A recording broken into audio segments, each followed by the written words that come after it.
Okay, so with the astronomical travesty that was Phase 4, Phase 5 of the Marvel Cinematic Universe is around the corner, and the question that everyone is asking is, can Phase 5 fix the MCU? It was recently announced that Marvel Studios will be making major changes to their future release slate due to the fans' response to Phase 4, which basically said that they felt quantity was being prioritized over quality, and to that I say, yeah, no shit. Pretty much every project was extremely mid-tier, and some felt so disconnected, it was like they just made a random superhero project and attached the Marvel Studios label to it because they kind of knew no one would watch it otherwise. Anyway, in this video I want to discuss Phase 4 as a whole, then discuss the future of the MCU in regard to what I expect and what I hope to see. So yeah, I'm not going to waste any more time, let's get into it. So Phase 4 had a difficult task: continue to make the MCU an engaging and exciting fictional universe with a new threat even bigger than Thanos, which meant obviously introducing new characters, although half of those were replacements for the old ones because, well, you know, as we've seen with the repeated formula in basically every project so far, they're just not that creative. Now, I personally was excited for the next 2 years at Marvel Studios when Phase 4 was, re-announced after, the whole pandemic. The multiverse was clearly going to play a big part, and I was excited to see how they would utilize this, into the storytelling. I was also excited to be introduced to new characters and apparently, game-changing MCU lore that in reality just wasn't that game-changing. Now, in my opinion, every show apart from WandaVision and Loki were pretty forgettable and pretty boring for the most part. Moon Knight didn't feel like the MCU at all, and Oscar Isaac's British accent honestly pissed me off to the point where I actually wanted to watch She-Hulk, which, to no one's surprise, turned out to have no consistent plot, no actual stakes for the protagonist, and a lot of feminist bullshit shoved down our throats. As for the movies, everything but No Way Home and Black Panther were genuinely pretty shocking, and I say Black Panther because they did have a genuinely difficult card dealt with the passing of Chadwick Boseman, and you could tell watching the movie that just something was missing. They did the best they could with the situation at hand, and I respect that. And it wasn't that bad, it was pretty entertaining to be honest. But as for the other movies, all I can think of is disappointing. I mean, Eternals should have been at least a mini-series. I mean, how do you expect to introduce 13 something new characters in a 2.5-hour movie without it being shit? Doctor Strange should have never had multiverse in the title in the first place because we were only in the multiverse for what felt like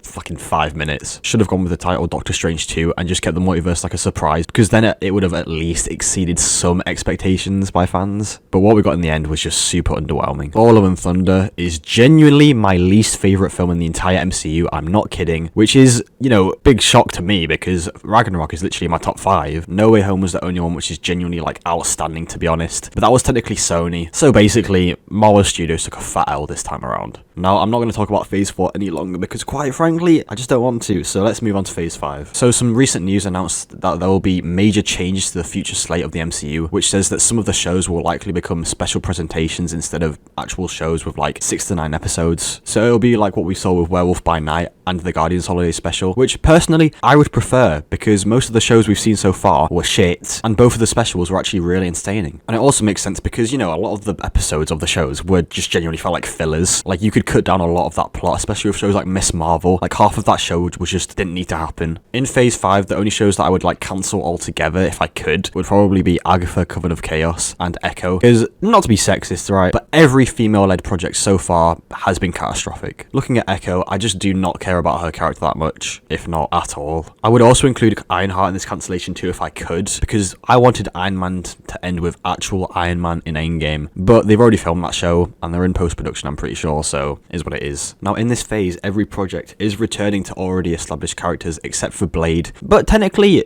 he is introduced already because he was in Eternals, the post-credit scene. So in this movie we'll likely see the return of Dane Whitman, we'll have to see. But oh yes, finally the new big bad that is Kang the Conqueror, he will finally be making his mark, starting with Quantum Mania. Now I expect that this movie will set up a big part of Kang Dynasty, as I don't see Kang returning in any other projects apart from Loki Season 2, that is before Avengers. Since this phase consists of characters that we know, it means that no backstory has to be established, and so with each project we can just get straight to the storyline, which is great because I've had enough of the backstories already. As for the people working on these projects, Guardians of the Galaxy Volume 3 has the almighty James Gunn, who I put my trust in personally, no worries there, but Phase 4 had the common theme of having less experienced individuals taking the reign of the big projects. See, personally, if I was trying to establish new characters and storylines that weren't going to bore me to death, I'd make sure the team working on the projects knew what they were doing and hadn't just made one indie film which was decent, which you know, over at Marvel Studios seems to count as experience. It looks like Phase 5 seems to continue this trend to some extent, but I'm not going to bore you with the details. Just know that Feige puts a lot of trust in these individuals who don't have much experience. And, you know, after Phase 4, I and many fans have a lot of concerns with this. But as for the overarching theme of all these projects, we can at least expect them to feel all like they're in the MCU and they are MCU projects and have connectivity and have relevance to one another because of our familiarity with the characters already. A lot of the characters we're going to see, we've already seen together, like in Endgame, so we know the storylines will all intertwine at some point into, obviously, Avengers. Now, the most significant projects towards the final two Avengers, which are going to happen in Phase 6, I assume this phase is going to be Ant-Man, because it does introduce the Kang the Conqueror, who will also appear in Loki Season 2, apparently, so definitely look out for that. As for can this phase actually save the MCU, we'll have to see. It really depends if all of these projects actually play a big part in contributing to the overall theme and narrative that is, you know, Kang the Conqueror, ultimately. Now, obviously, the street-level projects like Captain America and Thunderbolts won't exactly do that, but they will give us a sense of these heroes and, like, their new power sets and their abilities before Avengers happens, so that fans can speculate and create new theories about what they'll ultimately do to defeat Kang and how they'll play their part. We also have the chance to redeem some characters, you know, such as Sam Wilson and Captain America, because Winter Soldier just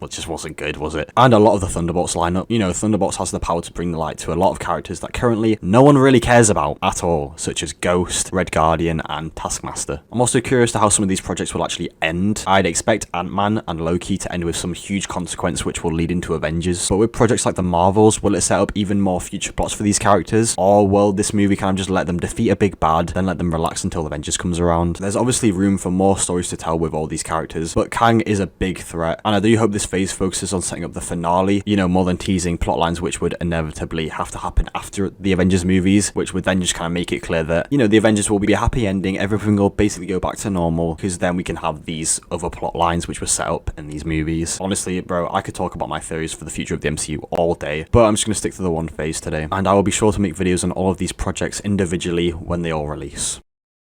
I hope you enjoyed this video. Now, you know, go watch a movie or something. Go on a walk. You know, just go and enjoy life. Bye.